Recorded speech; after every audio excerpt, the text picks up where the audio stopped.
بسم اللہ الرحمن الرحیم۔ مسئلہ نمبر 1، روزہ کس پر فرض ہے؟ ماہ رمضان المبارک کے روزے رکھنا ہر عاقل بالغ مسلمان غیر معذور شخص پر فرض ہے۔ مسئلہ نمبر 2، کن حالتوں میں روزہ رکھنا درست نہیں ہے؟ حیض و نفاس والی عورتوں کے لیے روزہ رکھنا جائز نہیں، لیکن بعد میں قضا لازم ہے۔ مسئلہ نمبر 3، کن عذروں کے بنا پر روزہ نہ رکھنا مباح یعنی جائز ہے؟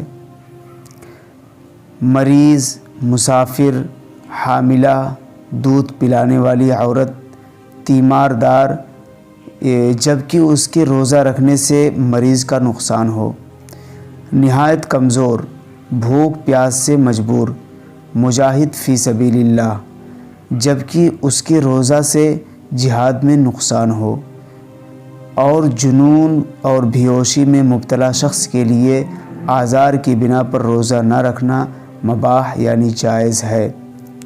جب ان کا عذر زائل ہو جائے تو وہ روزہ کی قضا کریں۔ ہاں، اگر کوئی ایسا شخص ہو جسے روزہ رکھنے پر قدرت ہی نہ رہے تو اس کے لیے یہ حکم ہے کہ وہ ہر روزہ کے بدلے میں فدیہ یعنی ایک صدقہ فطر کی مقدار دے دیا کرے۔ مسئلہ نمبر 4، کیا ہر روزے کے لیے الگ الگ نیت کرنا ہے؟ رمضان المبارک کے ہر روزے کے لیے الگ الگ نیت کرنا ضروری ہے۔ نصف النہار سے پہلے نیت کرنا صحیح ہے۔ نصف النہار سے پہلے تک بھی اگر رمضان کے ادا روزے کی نیت کر لی جائے تو روزہ صحیح ہو جائے گا۔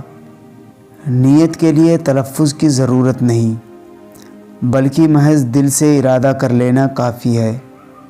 حتیٰ کہ روزہ کے لیے سحری کھانا بھی نیت کے قائم مقام قرار دیا جا سکتا ہے۔